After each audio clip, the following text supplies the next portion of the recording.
Pessoal, antes de começar o vídeo, eu queria te perguntar se você quer aprender a investir de graça. Então, se você quer, pode se inscrever na nossa série online gratuita Aprendendo a Investir. Vai começar no dia 4 de novembro agora e você pode fazer sua inscrição aqui no link, eu vou deixar aqui na descrição. Você se inscreve, você vai assistir em casa 3 aulas gratuitas onde eu vou ensinar você a investir, tá bom? Então, faça a sua inscrição aqui embaixo e a gente se vê lá no dia 4. E aí, pessoal inteligente, tudo bem? Nesse vídeo aqui eu vou te ensinar com todos os detalhes como montar a sua carteira de investimentos. E se você ainda não me conhece, o meu nome é Luciano Fernandes, eu sou médico, sou cirurgião do aparelho digestivo e sou também o fundador do Grupo de Inteligência Financeira, um grupo que transforma a vida financeira das pessoas através da inteligência financeira e dos investimentos. E se você gosta desse tipo de conteúdo, de investimentos, de educação financeira, de mentalidade correta para os investimentos, então aproveita e já se inscreve aqui no canal e já ativa ali o sininho que é para você ser notificado todas as vezes que eu postar algum vídeo novo.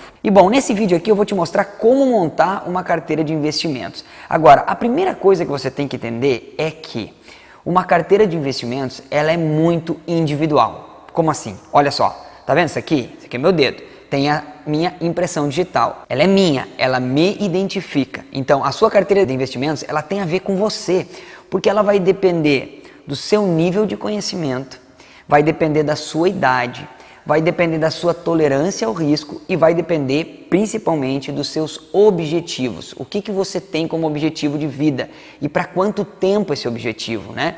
Então, não adianta, por exemplo, você copiar uma carteira de investimentos. Eu não vou dar aqui quais ativos eu tenho em carteira porque não faz sentido para você copiar a minha carteira. Então, você vai ter a sua, eu tenho a minha. Eu vou mostrar aqui a estrutura, como que você monta uma carteira que vai ser vencedora para o longo prazo, tá? Então, o primeiro detalhe é esse, a carteira é para o longo prazo, não é uma carteira para a semana que vem, para o mês que vem, para o ano que vem. É uma carteira aí de longo prazo. E quando eu falo longo prazo, eu estou falando aí 10 anos, 15 anos, 20 anos, tá? Pelo menos acima de 10 anos, tá bom? Bom, a primeira coisa que você tem que definir é a porcentagem de renda fixa e a porcentagem de renda variável que você vai ter na carteira, tá? Eu sugiro que você tenha as duas classes de ativos, renda fixa e renda variável. Então, primeiro, Luciano, o que é renda fixa e o que é renda variável? Ah, já sei, renda fixa é aquele negócio que não varia e renda variável é aquele negócio que varia, né?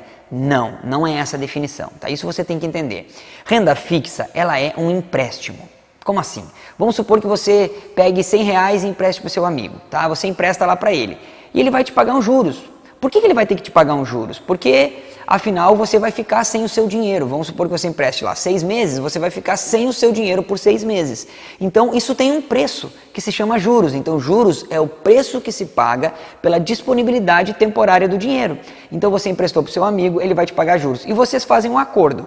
Tipo assim, olha, eu vou te emprestar R$100 e você me devolve daqui a 6 meses com um juro de 10% desse período aí, tá bom? Então, você já sabe que daqui a 6 meses o seu amigo vai te devolver R$110. Por quê? Porque é 10% num período de 6 meses. Então você tem uma previsibilidade de tempo e de quanto você vai ganhar. Isso é renda fixa. Então renda fixa é um empréstimo. Pensou renda fixa, pensou em empréstimo. Então, por exemplo, se você compra um CDB, você está emprestando dinheiro para o banco. Se você compra um título do Tesouro Direto, você está emprestando dinheiro para o governo. Se você compra uma debenture, você está emprestando dinheiro para uma empresa. São todos investimentos de renda fixa e são considerados, então, empréstimos.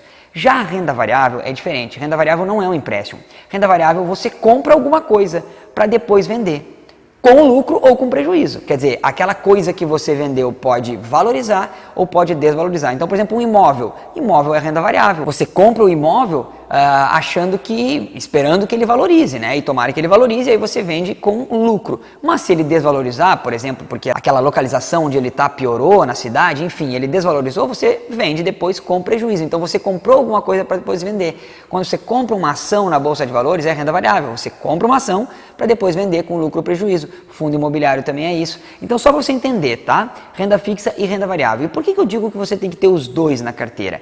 Porque renda variável você vai focar mais em rentabilidade, você quer mais rentabilidade, ela tem mais risco, você não tem aquela segurança de ter que nem lá do seu amigo que você emprestou R$100. Então, poxa, se você não vai ter essa segurança, você tem que ganhar alguma coisa e você ganha rentabilidade. Então, a rentabilidade é o preço que se paga pelo risco. Então, você quer mais rentabilidade, você vai ter que incorrer em mais risco. Então, a renda fixa, você foca mais em segurança. Renda variável você foca mais em rentabilidade. Então, não queira procurar tanta rentabilidade na renda fixa e tanta segurança assim na renda variável, tá? Então, por isso que eu acho que, na minha opinião, na minha filosofia que eu ensino para os meus alunos, é que você deva ter as duas, tá? Agora, o primeiro ponto, então, da nossa montagem de carteira aqui. O primeiro ponto é você definir a porcentagem de renda fixa e a porcentagem de renda variável que você vai ter na sua carteira. E aqui é muito individual de novo, então depende da sua tolerância ao risco e da sua idade, por exemplo. Então vamos lá, se você é uma pessoa muito conservadora, tá? Muito conservadora, você tem que ter menos renda variável, óbvio. Você tem menos tolerância ao risco, então é óbvio que você tem que ter menos renda variável na sua carteira. Existem algumas regras aqui, eu posso até te dar essas regras aqui, tá? Mas não quer dizer que você tem que seguir à risca, tá? Então, por exemplo, uma carteira ultraconservadora, você vai ter 100% de renda fixa. Você não quer incorrer o risco de renda variável, você não aguenta ver o seu patrimônio variando, você não gosta disso, você tem lá dor de estômago, tem gastrite quando vê que o patrimônio varia. Então, não dá, você tem que ter só renda fixa na sua carteira e aí você tem 100% da renda fixa. Agora, se você quer ter ainda uma carteira conservadora, o que vai acontecer? Você pode ter um número assim na cabeça, por exemplo, a porcentagem de renda variável que você vai ter na sua carteira é 60 menos a sua idade. Então, por exemplo, assim, você tem 30 anos, então você vai ter 30% de renda variável na sua carteira. Isso é uma carteira conservadora. Então, se você tem 40 anos, você vai ter 20% da sua carteira em renda variável, entendeu? Então, essa é uma carteira conservadora. Se você quiser uma carteira moderada, você vai fazer 100 menos a sua idade de renda variável, lembrando. Então, por exemplo, assim, se você tem 30 anos, a sua carteira moderada, né, de renda variável, você vai ter 70% de renda variável. Ela já é uma moderada para agressiva, porque você é jovem, então perceba que tem a ver com a idade. Agora, se você tem 50 anos, você vai ter 50% de renda variável. Se você tem 70 anos, aí você vai ter 30% de renda variável. Então, entendeu? E agora, se você quer ter uma carteira agressiva, aí tem várias regras. Você pode ter 70% de renda variável na sua carteira, 80% e até 100%, tá bom?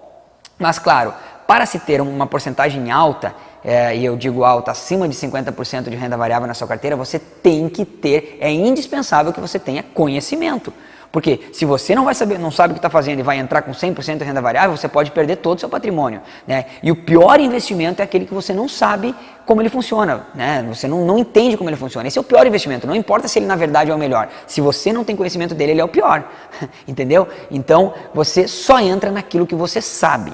E se você sabe, você pode ter uma porcentagem maior de renda variável na sua carteira. Então, vamos supor que você define, eu vou ter 50% de renda fixa e 50% de renda variável, tá? Não é uma sugestão, é só para nós montarmos a nossa carteira aqui, tá? O segundo ponto que você vai ter que definir é que classe de ativos você vai ter em cada uma delas, na renda fixa e na renda variável. Então, por exemplo, na renda fixa, existem várias classes de ativos, mas dentre as maiores nós temos assim os títulos públicos e os títulos privados. Os títulos públicos são os títulos do Tesouro Direto, lá, Tesouro Selic, Tesouro IPCA+, Tesouro Pré-fixado. Já os títulos privados são os famosos CDBs, RDBs, LCI, LCA. Então você define a classe de ativos que você quer ter na renda fixa. Por exemplo, debentures também é uma classe, né, como eu citei no início, emprestar dinheiro para a empresa, é uma classe de renda fixa. Dentro da renda variável, você vai definir também que tipo de investimento você vai ter na renda variável, em classes ainda. Então, por exemplo, ações, fundos imobiliários, entendeu? Imóveis, que poderia fazer parte da sua carteira também. Então aí você define a classe. Tá bom? Esse foi o segundo ponto. O terceiro ponto aqui da sua carteira é você definir quanto você vai ter em termos de porcentagem em cada ativo. Então vamos supor que você defina assim, olha, dentro da renda fixa eu vou ter, lembra que de toda a sua carteira é 50% renda fixa. Dentro da renda fixa eu vou ter 50% em títulos públicos, 50% em títulos privados. Beleza, as classes que eu falei. Agora dentro dos títulos públicos você vai definir, eu vou ter Tesouro Selic e Tesouro IPCA+. Aí eu vou ter dentro daquela parte ali 50%, entendeu? Então, dentro dos títulos privados eu vou ter 50% CDB, 50% uma LCI. Beleza, você define quanto em termos de porcentagem você vai ter. Lá na renda variável você pode definir assim, eu vou ter 50% da parte de renda variável em ações, 50% em fundos imobiliários. Então perceba por que eu estou falando isso daqui, gente.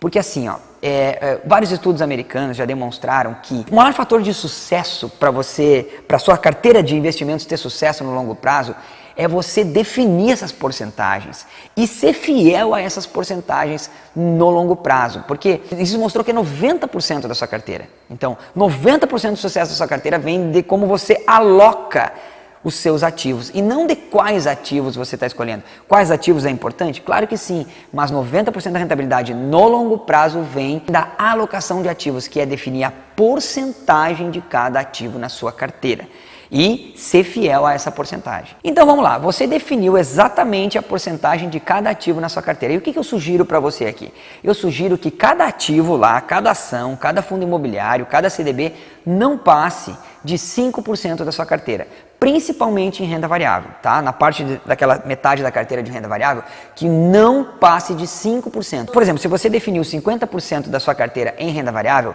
você vai ter no mínimo 10 ativos. Por quê? Porque você vai ter que ter 5% da sua carteira naquele investimento, naquele ativo. Então, por que isso, Luciano? Vamos supor que você tem lá 5 ações e 5 fundos imobiliários, tá? Você tem então 10 ativos.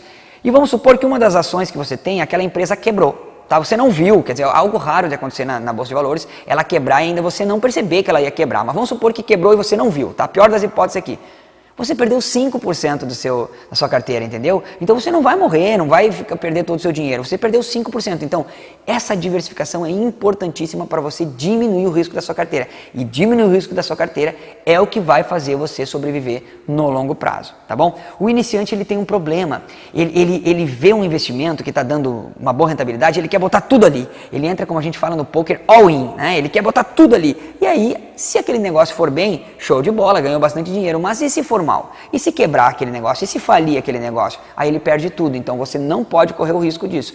Quem sobrevive na Bolsa de Valores no longo prazo é quem diversifica. Tá bom? Então esses foram os 3 passos. Tendo a carteira já bem definida em porcentagem, você vai estudar os ativos, vai alocar eles direitinho. E aí o que você tem que fazer agora? Essa é a parte mais difícil, esses 3 primeiros pontos, montar a carteira. Agora vem os 2 pontos mais fáceis, que é você aportar mensalmente, rebalanceando a carteira. Então, por exemplo, assim, um ativo lá ficou em 4%, porque ele caiu nesse mês na Bolsa de Valores, você vai lá e aporta nele para equilibrar e voltar para os 5%.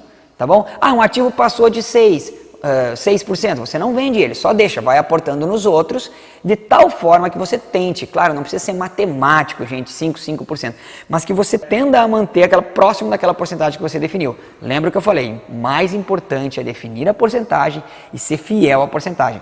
Por quê? Porque você vai tender a querer colocar mais naquele lugar onde está dando mais, mas não se esqueça que ao fazer isso, você vai estar comprando na alta, tá bom? E você vai, passar dos 5%, vai incorrer em mais risco. Tá certo? Então não faça isso.